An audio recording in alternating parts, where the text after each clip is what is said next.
Here's the latest audio research news from the transmitter.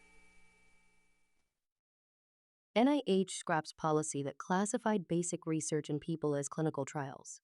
By Callie McMurray. The U.S. National Institutes of Health will no longer require basic research in people to follow clinical trial reporting requirements, according to an announcement from the agency last Thursday. The change applies to grant applications submitted to funding opportunities with a due date of May 25, 2026 or later. Scrapping the policy is a phenomenal change that will remove a lot of administrative burden and red tape, says Jan Wessel, professor of psychological and brain sciences at the University of Iowa, who studies inhibitory motor control in people. We're going to go back to something that is, I think, more appropriate, which is classifying basic science as basic science. The original policy, first proposed in 2014, required researchers who worked with human volunteers to fill out clinical trial documentation in their grant applications, register their studies on clinicaltrials.gov, and report their results on the site within a year of completion. The rigid reporting structure of clinicaltrials.gov is ill-suited for basic studies, says Jeremy Wolf, professor of ophthalmology and radiology at Harvard Medical School, who studies visual attention in people. It was going to be a round peg in a square hole kind of problem.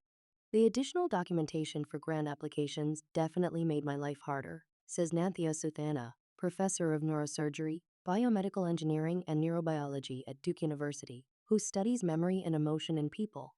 Over the past decade, the NIH continually postponed enforcing the rules, but inconsistencies across institutes and program officers sowed confusion and created an additional administrative burden for many neuroscience researchers who work with human participants, Wessel and others say. This shift allows scientists to conduct high-quality research without barriers that affect their work. Researchers may still register studies with clinicaltrials.gov or submit results on a voluntary basis. An NIH spokesperson told the transmitter.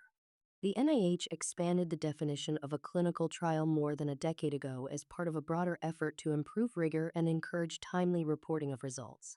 Funding agencies and scientists have an ethical obligation to people who participate in clinical trials or human experiments to make the results of those trials or experiments public, says Michael Lauer, former deputy director for extramural research at the NIH. But that frequently did not happen. Only 22% of studies on clinicaltrials.gov slated to end in 2009 had reported their results by January 2011, according to a 2012 study published in the BMJ. The publication of that study caught the attention of Congress. Members of the U.S. House of Representatives Committee on Energy and Commerce sent a letter that same year to Francis Collins, director of the NIH at the time, inquiring if the study's findings aligned with the NIH's internal data on clinical trials. The agency discovered, to their chagrin, that they couldn't answer those questions, says Carrie D. Wallenitz, former director of the Office of Science Policy at the NIH and now senior principal and chair of the Health Bioscience Innovations practice at the government relations firm Lewis Burke Associates. This was in part because the agency did not have a clear definition of what constituted a clinical trial, Wallenitz and Lauer say, so it could not generate a list of all the NIH-funded trials currently underway. The formal definition the NIH published in 2014 included any research study in which one or more human subjects are prospectively assigned to one or more interventions, which may include placebo or other control, to evaluate the effects of those interventions on health-related, biomedical, or behavioral outcomes. That year, the agency also published the first draft of the clinical trial reporting requirements. This new definition's terminology was either meaningless or completely opaque, Wessel says.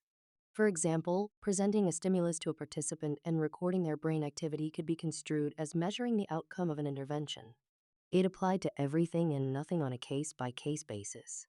Over the next decade, the NIH kept postponing the policy's start date, following an outcry from scientists, input from Congress, and an open letter sent to Collins, signed by thousands of researchers.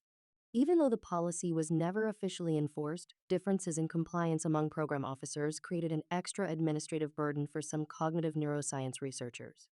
During her most recent grant submission, Anna Shapiro says her program officer told her she needed to fill out clinical trial documentation for a project on memory reactivation during sleep. It was a nightmare, truly a nightmare.